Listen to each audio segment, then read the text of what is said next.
বাংলাদেশের কক্সবাজারের কাছে বায়ুসেনা ঘাঁটিতে হামলা, সংঘর্ষে মৃত্যু এক যুবকের, এমনটাই জানিয়েছে আন্তঃবাহিনী জনসংযোগ দপ্তর।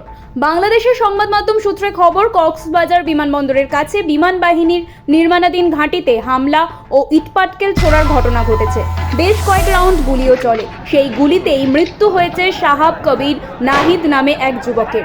জানা গিয়েছে, জাহেদ হোসেন নামের এক তরুণের সঙ্গে বিমান বাহিনীর সদস্যদের কথা কাটাকাটি হয়। এরপর জাহেদের আত্মীয় স্বজন বিমান বাহিনীর নির্মাণাধীন ঘাঁটিতে চলে আসেন এবং বিমান বাহিনীর সদস্যদের উপর ইটপাটকেল নিক্ষেপ শুরু করে বলে অভিযোগ। প্রায় আধা ঘন্টা ধরে সংঘর্ষ চলার পর উভয় পক্ষের পাল্টা ধাওয়া শুরু হয়। সেই সময় বেশ কয়েক রাউন্ড গুলিও চলে বলে খবর। তাতে গুলিবিদ্ধ হন শিহাব। এরপর স্থানীয়রা তাকে উদ্ধার করে কক্সবাজার সদর হাসপাতালে নিয়ে যান। সেখানেই চিকিৎসক শিহাবকে মৃত ঘোষণা করেন। জানা গিয়েছে, শিহাবের মৃত্যুর খবর ছড়িয়ে পড়লে উত্তেজনা আরও বাড়ে।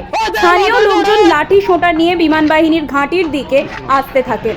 কক্সবাজার ৩ আসনের প্রাক্তন সাংসদ ও বিএনপির কেন্দ্রীয় মৎস্যজীবী বিষয়ক সম্পাদক লুৎফর রহমান ঘটনাস্থলে পৌঁছে উত্তেজিত লোকজনকে সরিয়ে দেন। তারপর থেকেই এলাকায় থমথমে পরিস্থিতি বিরাজ করছে।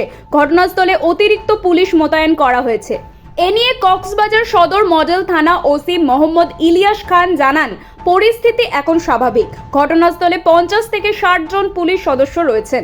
হেলমেটবিহীন এক মোটর সাইকেল আরোহীকে বিমান বাহিনীর তল্লাশি চৌকিতে জিজ্ঞাসাবাদকে কেন্দ্র করে হামলার ঘটনা ঘটে।